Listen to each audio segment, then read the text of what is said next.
Hello everybody, welcome to our Forjars kitchen. My name is Esther and today I am joined by Ashlie from My Basic Homestead. Welcome Ashlie. Thank you so much for having me. I'm so excited to show you guys my favorite pickled beets recipe. So we see all these ingredients in front of us. Could you tell me what the steps of this recipe will be? Yes, so this recipe is so simple. Your brine is just gonna be white vinegar, sugar, and water. And then we're gonna heat that up on the stove. While that's heating up, we'll fill our jars with the beets before adding in the brine and then a simple water bath for 20 minutes. That sounds so simple and so awesome to do. So could you tell me about the ingredients that we have in front of us? Yes, so the brine consists of 3 cups of sugar, 4 cups of water, 4 cups of white vinegar, and then we have 8 pounds of peeled, chopped beets. Beets, from what I know, stain a lot.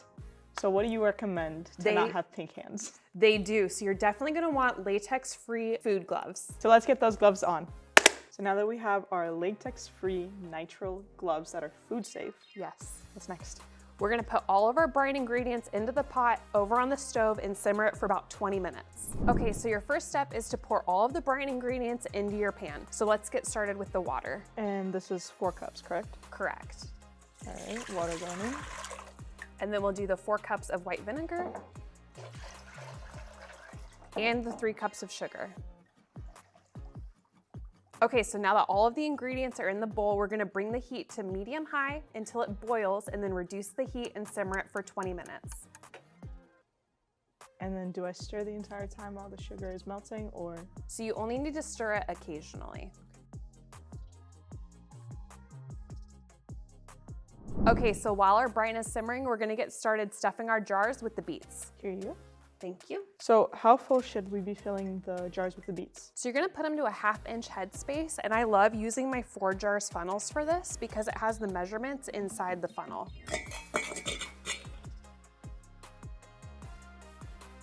So I think I'm approximately at a 1/2 inch. Is that good? Or are we just setting it to the side, or? Yeah, so actually to get a little bit more room in your jars, just top them on the bottom of your hand gently, and they'll drop down and you can fit more beets in it. And how many times do you usually do the tapping? Just about once. So now that we have all of our beets in our jars, what goes next? We're gonna grab our brine and fill our jars to about a 1/2 inch of headspace. Okay.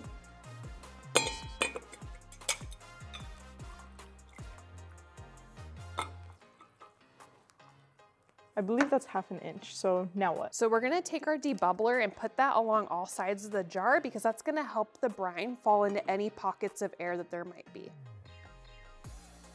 Oh, I can literally see the air bubbles.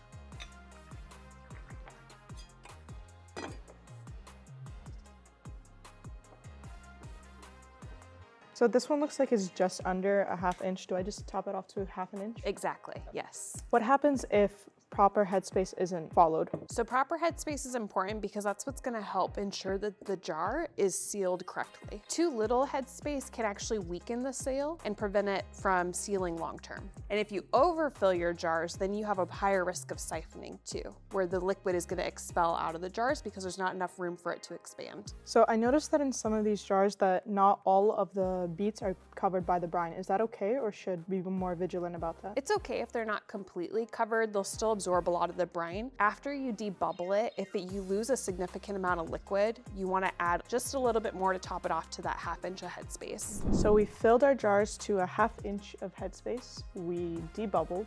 What's next? We're gonna wipe our rims with vinegar and then put our lids and rings on fingertip tight. Let's do it. Could you remind me why we have to wipe down our rims with vinegar? Yeah, so that's gonna help get any of the brine off of the edge of the jars. We used a brine that has sugar in it. We don't want any of that residue left over because that could prevent your jars from sealing. So we have the lids on all of them, and next, I'm assuming rings. Yes, we're gonna put our rings on fingertip tight. And what is fingertip type, and why do we do it? So you're just gonna put the ring on with 3 fingertips until you feel resistance, and then maybe a 1/4 turn extra. All you're wanting to do is to get the lid sit in place. I know I ask a lot of questions, so thank you so much for being patient and just taking the time to answer all of them. I'm still pretty new at this, so thank you so much. You're welcome. Awesome. Canning feels really intimidating to a lot of people, but it's really not that hard. It's the same steps, just a different recipe. Rings are on, lids are on, everything's wiped down. What's next? We're gonna transfer these to our hot water bath and process them for 20 minutes. Okay, so now we have our hot water bath canner going. We're gonna put our jars inside. Okay, now gently lower the rack into the water. And your jar should be fully submerged by about 2 inches. So we'll put the lid on, and then our processing time is gonna be 20 minutes for an elevation of 1,000 feet or less. We're in Florida, elevation 0.